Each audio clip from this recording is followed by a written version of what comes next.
क्या आप जानते हैं जगन्नाथ मंदिर की शुरुआत भगवान श्री कृष्ण की मृत्यु से जुड़ी है। महाभारत के बाद एक शिकारी ने जंगल में भगवान श्री कृष्ण को हिरण समझकर पैर में तीर मार दिया। श्री कृष्ण ने मुस्कुराकर उसे माफ किया और फिर युगों के अवतार ने इस धरती को त्याग दिया।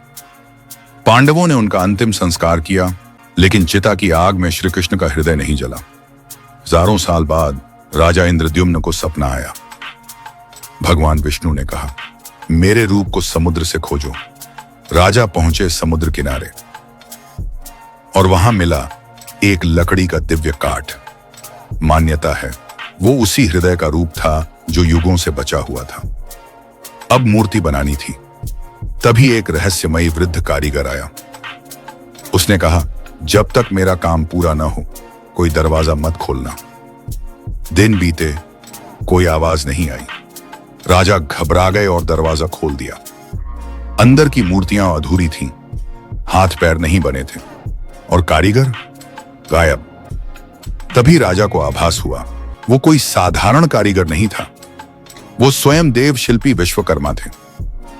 आज भी पुरी का जगन्नाथ मंदिर उन्हीं अधूरी मूर्तियों का घर है और हर 12 साल में इन मूर्तियों को बदला जाता है बिना किसी को दिखाए। कहा जाता है जो इस रहस्यमयी बदलाव को देख ले उसकी मृत्यु निश्चित मानी जाती है। अब सोचिए, एक अधूरी मूर्ति, एक न जलने वाला हृदय और हजारों साल से चला आ रहा रहस्य। क्या यह सिर्फ एक कथा है या फिर जगन्नाथ जी का चमत्कार? लेकिन असली रहस्य यहीं खत्म नहीं होता। जगन्नाथ मंदिर के अंदर जो नील चक्र है वो कभी छाया नहीं डालता, चाहे सूरज किसी भी दिशा में हो, और मंदिर का ध्वज हर दिन उल्टी दिशा में लहराता है, जैसे हवा को भी नियम मानना पड़ा हो।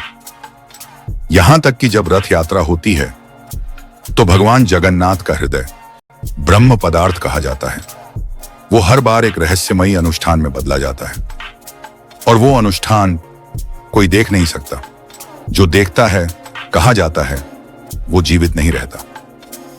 यह चमत्कारिक कारण ही है जिसकी वजह से पूरी दुनिया में दिव्य जगन्नाथ मंदिर सिर्फ एक ही जगह है, ओडिशा का पुरी में।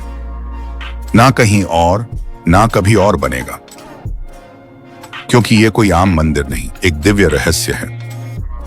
तो अब सवाल यह है, क्या यह सिर्फ संयोग है या फिर भगवान का कोई अदृश्य रहस्य?